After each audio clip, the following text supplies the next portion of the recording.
visão do Grupo de Preservação da Memória Política. Bom, um privilégio falar depois da doutora Eugênia, porque ela já me liberou em que eu tentaria fazer um arremedo disso, uma imitação do que ela falou, para focar numa visão menos jurídica e mais na minha especialidade, que é jornalística, né? Então eu queria chamar a atenção para algo que eu acho importante, os cenários em que a justiça opera no contexto da ditadura no Brasil e no pós-ditadura, no contexto da democracia. E eu vejo aí, identifico três cenários muito claros. O primeiro, ainda dentro da ditadura, quando pelo menos 24 famílias tiveram a ousadia de entrar com ações por causa dos assassinatos de seus familiares. Foram as famílias do jornalista Vladimir Herzog, assassinado no doicode paulistano em 1975, família do operário Manuel Fiel Filho, e 22 famílias de guerrilheiros que participaram da luta no Araguaia. E essas três ações acontecem, as duas primeiras que eu mencionei, do Herzog e do Fiel Filho, ainda nos anos 70, então no momento de vigor da ditadura, no momento em que havia uma luta interna entre o núcleo mais duro da ditadura, que foi derrotado, e o núcleo do Geisel, que tinha um projeto de distensão e de abertura que cobrou um preço alto, porque apesar de no Brasil o general Geisel ter entrado para a história oficial como o presidente militar que permitiu a abertura, foi no governo dele que mais se matou, né? Então, me parece que o projeto previa que o extermínio ele se consolidasse para que o país pudesse abrir sem a presença dos indesejáveis.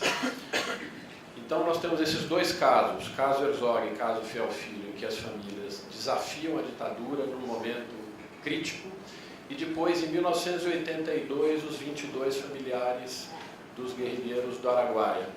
Esta ação de 82 e os vários recursos que se interpuseram depois e o debate que isso abriu, permitiu que o caso fosse apresentado posteriormente na Corte Interamericana de Direitos Humanos e resultasse nessa condenação que a Eugênia citou.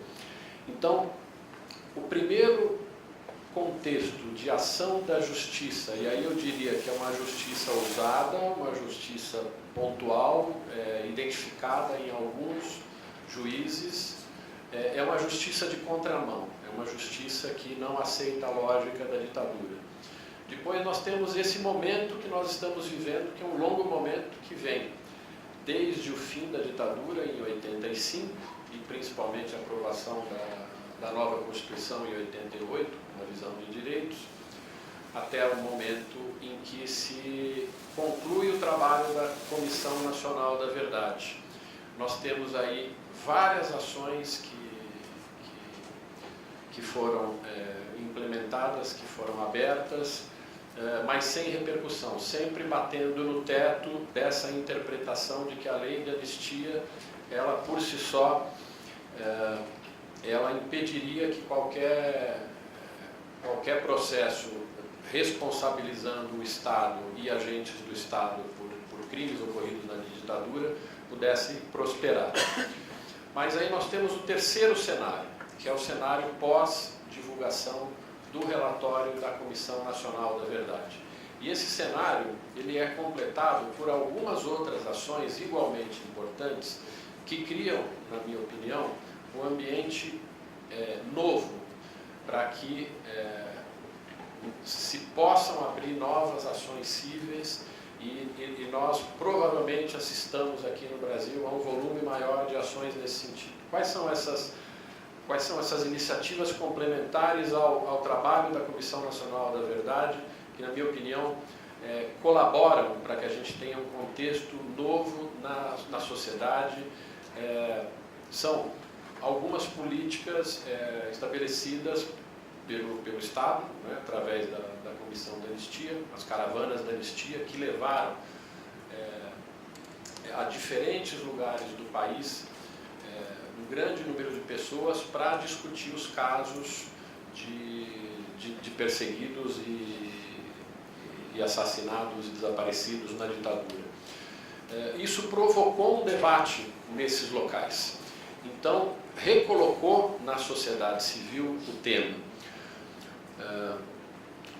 Uma outra iniciativa muito importante e que está tendo um efeito diferente da política de reparação financeira, que beneficiou diretamente os sobreviventes e familiares dos mortos e desaparecidos, é a política de reparação psicológica através das clínicas do testemunho. Diferentemente da reparação individual financeira, a reparação através das clínicas, psicológica através das clínicas do testemunho, tem provocado não só um religamento entre pessoas que estavam separadas, cada um lidando com a sua dor, com o seu trauma, do jeito que podia e acreditando que essa dor se encerrava nela própria e não repercutia nos familiares. O que a gente está vendo é exatamente ao contrário. O poder que essa repressão teve sobre as pessoas mais próximas, familiares, amigos, colegas de trabalho, vizinhos. A sociedade como um todo foi afetada pela ditadura. Pode não ter sido afetada na tortura física e psicológica direta, com morte, com desaparecimento, mas foi afetada na sua estrutura psicológica pelo clima em que se vivia no país. Não é? Então, bom, e para complementar isso, eu acho que, e basta a gente ver, o número de documentários que vem sendo produzidos nos últimos anos sobre esta temática e, mais recentemente, novos livros, reportagem, trazendo à tona histórias que não se julgava mais que a gente pudesse investigar a fundo. E para ficar num só, que eu vou citar aqui, já que falamos no DOI-CODE, é o livro do jornalista Marcelo Godoy, do Jornal Estado de São Paulo, A Casa da Vovó, que é como os policiais chamavam esse centro clandestino da repressão, né? E aí alguém vai perguntar, na casa da vovó por quê? Né? Porque na casa dos pais tem regras, a gente não pode fazer muita coisa, mas na casa da vovó tudo pode, né? Então na casa da vovó é que eles faziam o que eles queriam. Nesse livro ele conseguiu ouvir o relato de 25 agentes policiais que atuavam no DOI-CODE, muitos dos quais concordaram em dar o relato assumindo a identidade. E todos ali falam de casos sobre os quais havia dúvidas. Então, algumas histórias se confirmaram, como a do Antônio Benetazo, né, a forma como ele foi morto. Outras histórias ganharam contornos e cores mais claras, mais dramáticas.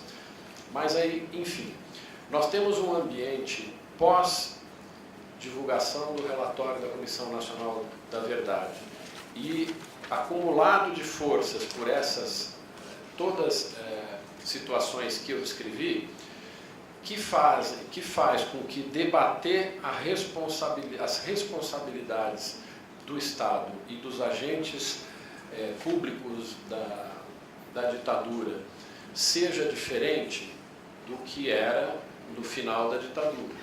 Ou seja, mesmo diferente antes de tudo isso que aconteceu nos últimos 3, 4 anos. Basta a gente ver que no relato da doutora Eugênia, ela diz que o Ministério Público Federal ele conseguiu criar esses grupos após 2010, após a sentença. Não é? Então, a coisa paradoxal é que o Brasil, que desempenhou um papel importante na estratégia de terrorismo do Estado na região, porque foi o país por onde isso começou, e começou sem a violência que a gente viu depois no Chile, sem a violência que a gente viu principalmente na Argentina, fez com que aqui no nosso país houvesse até quem dissesse que não, ditadura foi lá no Chile, foi lá na Argentina, teve aqui no Brasil, não foi uma ditadura, perto da ditadura deles, a daqui foi uma ditadura branda, não é? Agora, a gente percebe que, na verdade, a ditadura, como ela foi instalada no Brasil, ela aconteceu com extrema violência, porque além desses casos que são reconhecidos oficialmente como afetados, vítimas da ditadura, por terem estado na linha de frente do combate à ditadura, não é? Nós temos os casos não contabilizados, que vão desde os camponeses que foram executados nos próprios latifúndios, nos dias que se seguiram ao golpe, não entraram em nenhuma estatística, mas não faltam relatos nesse sentido, e aos povos originários, os indígenas. Então a ditadura no Brasil foi extremamente violenta, sim, mas o que nós vimos na região é que cada nova ditadura que se instalava era mais violenta do que a anterior.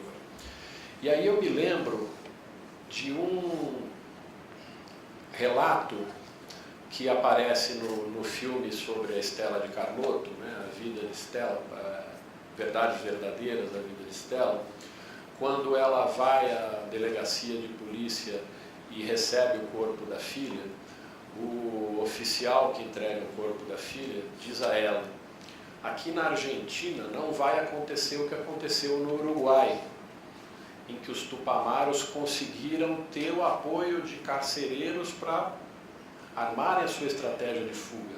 Aqui na Argentina nós vamos fazer o que deve ser feito. E aí nós vimos o resultado, que foi esse termínio. Bom, enfim, me parece que toda e qualquer estratégia de justiça de transição não deveria desprezar o contexto. Deveria trabalhar o contexto social e o relacionamento com outros atores sociais, com o mesmo cuidado que dá ao trabalho interno de estruturar as ações, os processos e dar andamento nisso. A luta pela justiça na transição, ela é mais do que uma luta jurídica, não é? Ela é uma luta de toda a sociedade, em que a justiça tem o papel fundamental, mas ele só vai conseguir ser cumprido, só vamos atingir esses objetivos se aproveitarmos essas condições mais favoráveis que a gente tem hoje, como nunca tivemos antes no Brasil, para fazer com que essa agenda avance.